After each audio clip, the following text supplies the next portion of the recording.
మన మీద అపవాది చేసే దాడులను మనం ఎదుర్కోవాలంటే జాగ్రత్తని చెప్తాడు కదా పౌలు.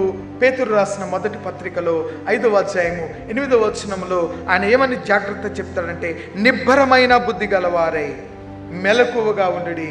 మీ విరోధి అయిన అపవాది గర్జించు సింహం వల్ల ఎవరిని మృగుందునా అని ఏం చేస్తుందంట, వెదకుచు తిరుగుచున్నదని వాక్యము జ్ఞాపకం చేస్తుంది. ఈ వెదకుచు తిరుగుచుండగా మనలో అవిశ్వాసము ఉన్న వ్యక్తులను పట్టుకుంటుంది. అపవాది మనకు కలుగ చేసేటువంటి శోధనలో మనము ఎదుర్కోవాలి అనంటే దేవుని వైపు మన యొక్క ప్రయాణాన్ని మనం కొనసాగించాలి.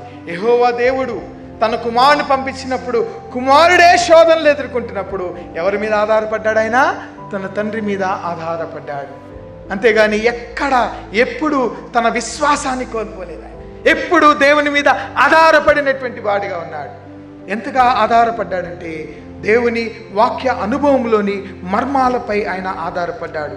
శ్రమలు వచ్చాయి, బాధలు వచ్చాయి, కష్టాలు వచ్చాయి ఆయనకి, కానీ ఎన్నడూ కూడా ఆయన తొలగిపోలేదు. కారణం ఏంటంటే దేవుడు అతనికి తోడైనటువంటి మాటలుగా మనం జ్ఞాపకం చేసుకుంటున్నాం.